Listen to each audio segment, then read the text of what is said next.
ढोलिया के बुझाना कारखाना दिनों राते।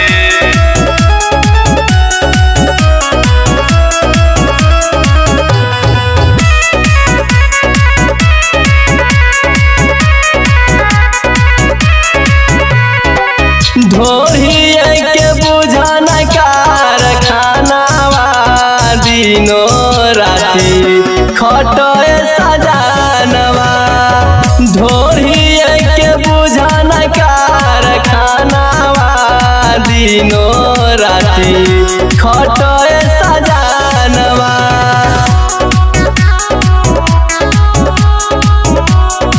Music by Vinod Gupta.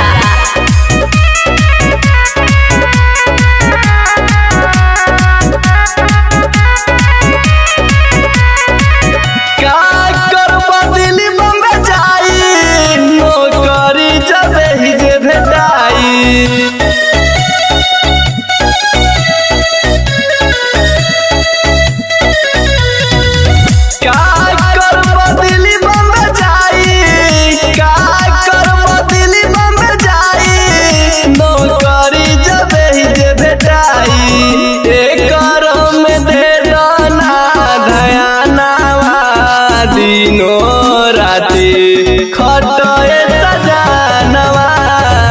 ढोलिया के बुझाना कारखानावा दिनों राती खटोए सजानवा।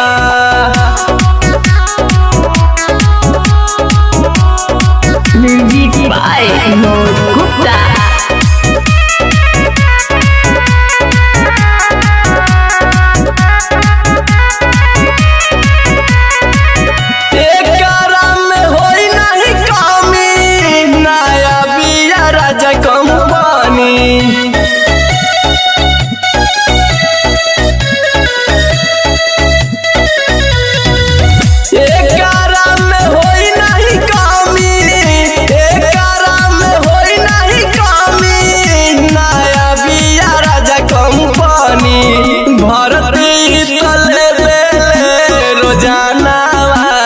दिनों राती खटोए सजानवा। ढोलिया के बुझाना कारखानावा दिनों